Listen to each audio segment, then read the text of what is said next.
దేవుని ఘనమైన నామమునకు స్తోత్రములు.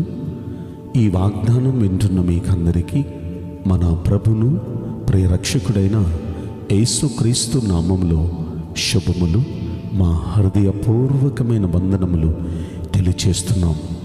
ఈరోజు దేవుని వాగ్దానం యెషయా గ్రంథం 66వ అధ్యాయము 13వ వచనం. ఒకని తల్లి వానిని ఆదరించున్నట్లు నేను మిమ్మును ఆదరించెదను.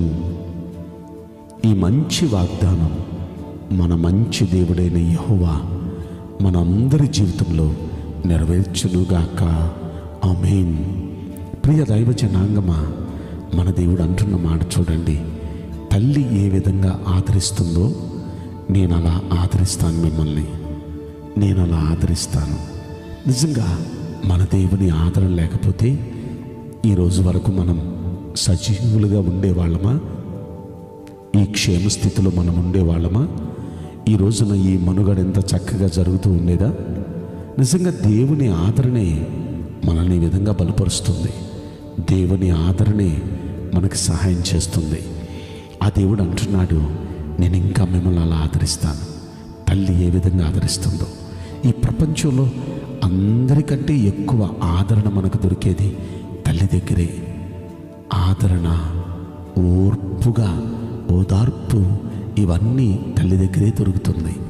నిజంగా తల్లి దగ్గర దొరికే అలాంటి ఆదరణ నేను మీకు ఇవ్వబోతున్నాను.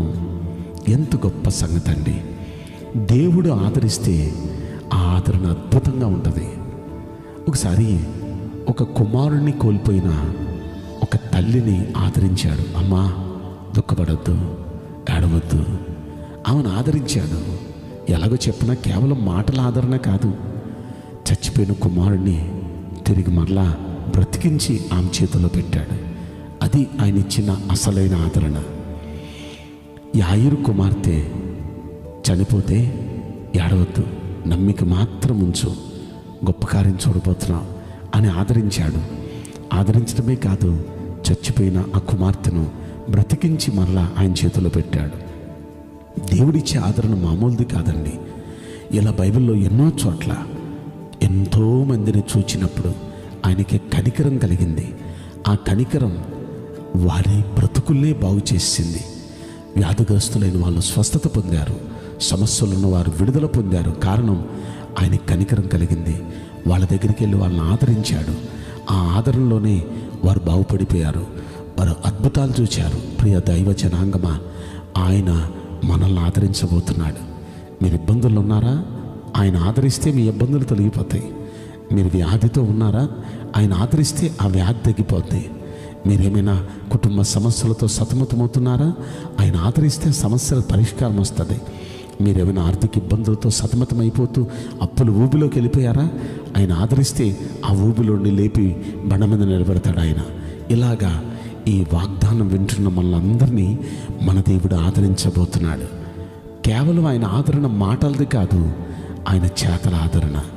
నిశ్చయంగా వింటున్న మనందరినీ దేవుడు ఆదరించబోతున్నాడు. అయితే ఆయన ఆదరించాలంటే మనం ఎలా ఉండాలి? అంతకు ముందు వచనాలు మనం చూస్తే అర్థమవుతుంది. 66వ అధ్యాయం యెషయా గ్రంథంలో 2వ వచనంలో అంటాడు, దీనుడుగా నలిగిన హృదయం కలిగిన వానిగా మనం ఉంటే ఆయన కనుదృష్టి మన మీద పడిద్దంట. అప్పుడే ఆయన మనల్ని ఆదరిస్తాడు. అంటే దేవుడు ఆదరించాలంటే మనం దీనులుగా నలిగిన హృదయం కలిగి ఉండాలి.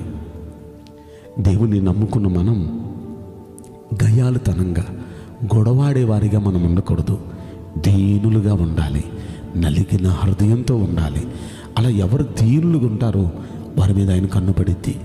రెండవది, దేవుని కన్ను పడాలంటే 5వ వచనం మనం చూస్తే, యెహోవా వాక్యమునకు భయపడు వారులారా అంటున్నాడు.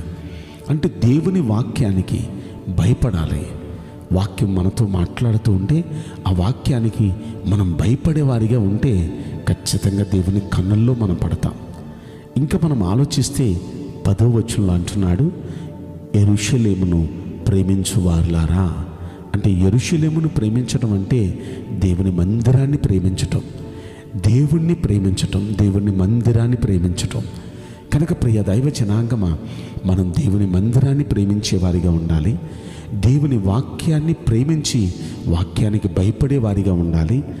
దీన మనస్సుగా మనం ఉండాలి. ఇలా మనం ఉంటే ఖచ్చితంగా దేవుడు అంటున్నాడు, నా కన్నుల్లో మీరు పడ్డారు, నేను మిమ్మల్ని ఆదరిస్తాను. ఆయన ఆదరణ మన బాధను తీసేస్తుంది. ఆయన ఆదరణ మన సమస్యకు పరిష్కారం ఇస్తుంది. కనుక దేవుని గొప్ప ఆదరణ వింటున్న మనందరి తలల మీదకి, మన జీవితాల మీదకి ఆయన గొప్ప ఆదరణ, ఓదార్పు వచ్చునుగాక. ఆమేన్. నేను మీకోసం ప్రార్థన చేయబోతున్నాను. పరిశుద్ధుడా, ప్రేమగల యేసురాజా, మీ పరిశుద్ధ బంగారు పవిత్రమైన నామమునకు నిండు మనసుతో కోట్ల కొలదిగా స్తుతులు, స్తోత్రములు, వందనాలు చెల్లిస్తున్నాం.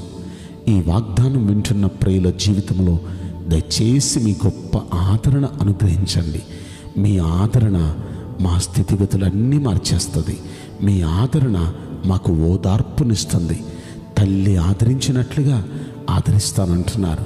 దయచేసి దిక్కు లేక, ఆదరణ లేక, అయ్యా ప్రేమించేవాళ్ళు లేక సతమతమైపోతున్న నీ ప్రియబిడలని దయచేసి మీరు ఆదరించి ఓదార్చమని, వారి పరిస్థితులు మార్చమని ఈ కొద్ది మనవులు నజరుడైన యేసుక్రీస్తు ప్రశస్తమైన నామములో మిక్కిలి వినయముతో ప్రార్థించి బ్రతిమలాడి వేడుకుంటున్నాం ప్రియ పరలోకపు తండ్రి. ఆమేన్. May God bless you all. Thank you.